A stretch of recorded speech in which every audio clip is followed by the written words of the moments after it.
এই জায়গায় আলি সিরে মানুষ সাথে করে নিয়ে আইও নইলে না দেখে গোয়াপুর মিক দিয়ে আর 2 ঠ্যাং 2 মিক দিয়ে মরে যাবাগা।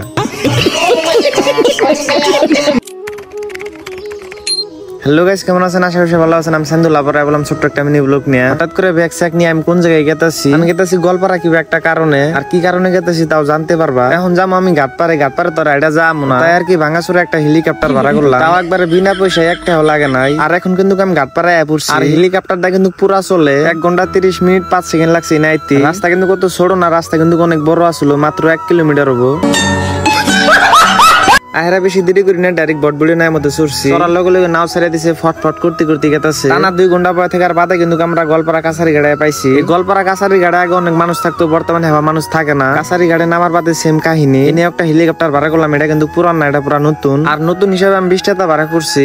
নতুন হিসাবে বেশি টাইম লাগে না, অল্প সময়ের ভিতরে রুমে আইছি। রুমে এখন নিজে ভাইয়ের আগা ধরছে, মানে একবার ডাইরেক্ট হয়ে গেছে। তাই আর কি বাজারে গেতাছি কলা নিবেন নিগে, কারণ কলা খেলালে মালটা টাইট হবো। আমি কিন্তু ভিডিও শুরুতে দেখাই দিছি আমি কে বাজারে ঘুরবার যাবো, আর দেখা হইতাছে পরবর্তী ভিডিওর মধ্যে। ধন্যবাদ।